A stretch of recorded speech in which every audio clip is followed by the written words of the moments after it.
आज हम बेहद महत्वपूर्ण टॉपिक पर चर्चा करेंगे जो कि है मिशन प्रेरणा। मिशन प्रेरणा उत्तर प्रदेश सरकार की बेहद महत्वाकांक्षी कार्यक्रम या एक योजना है जिसके अंतर्गत कक्षा 1 से कक्षा 5 तक प्रत्येक कक्षाओं के लिए कक्षावार और विषयवार न्यूनतम अधिगम संप्राप्ति के लिए लक्ष्य निर्धारित किए गए हैं।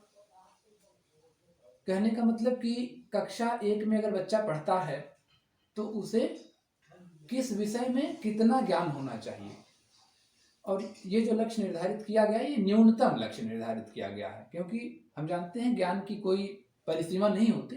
कम से कम इतना बच्चे को आना चाहिए, इस चीज का निर्धारण किया गया।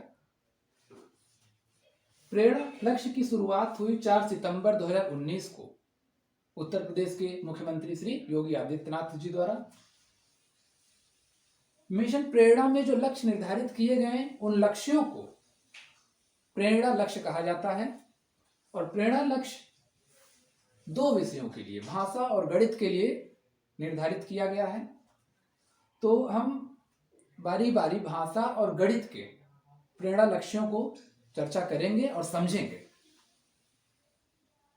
प्रेरणा लक्ष्य समझना बहुत ही आवश्यक है, क्योंकि बेसिक शिक्षा विभाग में जो भी इस समय योजनाएं चल रही हैं, जो भी नीतियां हैं, सबका मूल तत्व यही है कि हमें प्रेरणा लक्ष्य हासिल हो। इसी के नाते नीतियां बनाई जा रही हैं, इसी को प्राप्त करने के लिए। तो हम सब मिलकर प्रेरणा लक्ष्य हासिल करने का प्रयास करें, इसलिए इसको हम बड़े ही विस्तार से समझ लें। और प्रेरणा लक्ष्य अभिभावकों को भी समझने की आवश्यकता है। भाषा के लिए 5 कक्षाओं के लिए अलग अलग अधिगम संप्राप्ति के लक्ष्य क्या निर्धारित किए गए हम चर्चा करेंगे। कक्षा 1 में निर्धारित सूची से 5 शब्द सही से पहचान लेते हैं। एक निर्धारित सूची रहेगी, उसमें शब्द लिखे रहेंगे, और उस शब्द की सूची में से अगर 5 शब्द बच्चा सही से पहचान लिया तो इसका तात्पर्य है कि वह कक्षा 1 के प्रेरणा लक्ष्य को प्राप्त कर लिया है। इसी तरह कक्षा 2 में 20 शब्द प्रति मिनट के प्रवाह से अनुच्छेद को बच्चे पढ़ लेते हैं, तो कहा जाएगा कि वह प्रेरणा लक्ष्य को प्राप्त कर लिया। और कक्षा 3 में 30 शब्द प्रति मिनट के प्रवाह से अनुच्छेद को पढ़ लेते हैं, तो माना जाएगा कि बच्चे को प्रेरणा लक्ष्य हासिल हो चुका है। कक्षा 4 में छोटे अनुच्छेदों को पढ़कर 75% प्रश्नों को सही से हल कर पाते हैं। और इसी तरह कक्षा 5 में बड़े अनुच्छेदों को पढ़कर 75% प्रश्नों को सही से हल कर पाते हैं, तो यह माना जाएगा कि बच्चे को प्रेरणा लक्ष्य हासिल हो चुका है। इसी तरह गणित में भी प्रेरणा लक्ष्य निर्धारित किए गए हैं। कक्षा 1 के लिए है कि निर्धारित सूची से 5 संख्याएं सही से पहचान लेते हैं। 1 से लेकर 100 तक या जो भी संख्याएं लिखी रहेंगी एक सूची में, उसमें से यदि 5 संख्या बच्चे सही से पहचान लिए तो यह माना जाएगा कि उसे कक्षा 1 का प्रेरणा लक्ष्य हासिल हो चुका है। कक्षा 2 के लिए है कि जोड़ एवं घटाना 1 अंकीय, मतलब कि इसमें कोई हासिल न हो, 1 अंकीय जोड़ घटाना कि 75% प्रश्नों को सही हल कर पाते हैं। और कक्षा 3 में वही है कि जोड़ एवं घटाना हासिल के साथ 75% प्रश्नों को सही से हल कर पाते हैं। कक्षा 4 के लिए है कि गुणा के 75% प्रश्नों को सही से हल कर पाते हैं। और कक्षा 5 के लिए है कि भाग के 75% प्रश्नों को सही से हल कर पाते हैं। अगर बच्चे इतना कर ले रहे हैं तो यह माना जाएगा कि उन्हें प्रेरणा लक्ष्य प्राप्त हो चुका है। कक्षा 5 तक जाते जाते बच्चे इस तरह से हम देख रहे हैं कि संख्याओं को पहचान गए, जोड़ घटाना 1 अंकीय और हासिल के साथ सीख गए, गुणा और भाग भी उन्हें आ गया।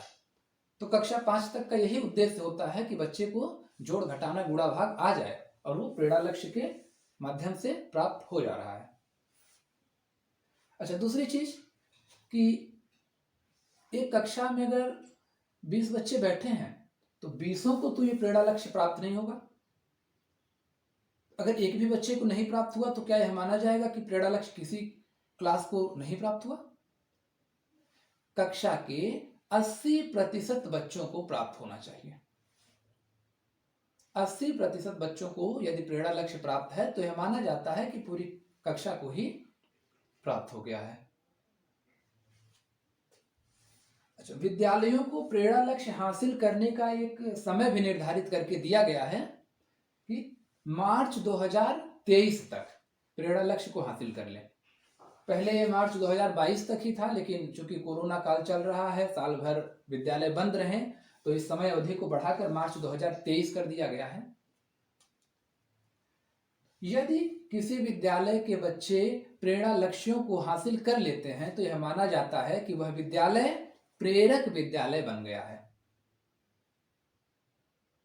तो एक शिक्षक यही कर सकता है कि अपने बच्चों को, विद्यार्थियों को प्रेरणा लक्ष्य प्राप्त करा दे और अपने विद्यालय को प्रेरक विद्यालय बनवा दे।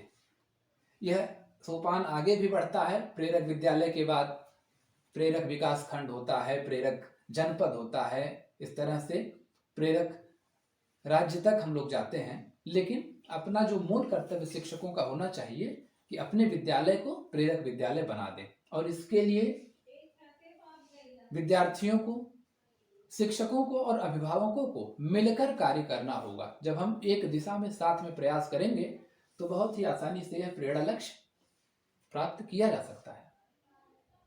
अच्छा, दूसरी बात हमें यह लगता है कि ये तो बहुत ही आसान है, खाली पढ़ना ही तो है, अनुच्छेद गुणा भाग करने हैं। लेकिन ये कठिन इसलिए हो जाता है क्योंकि सरकारी विद्यालयों में अधिकतर ग्रामीण क्षेत्र के बच्चे पढ़ने आते हैं, जिनके आसपास का जो माहौल है वह शैक्षिक नहीं है, वो बहुत ज़्यादा शिक्षा से नहीं जुड़े हैं, ग्रामीण परिवेश से हैं, गरीब तबके से हैं। तो इसलिए उनके लिए ये लक्ष्य एक कठिन लक्ष्य हो जाता है। लेकिन कितना भी कठिन हो, हम सब मिलकर प्रयास करेंगे और निश्चित ही मार्च 2023 तक प्रेरणा लक्ष्य को प्राप्त कर लेंगे।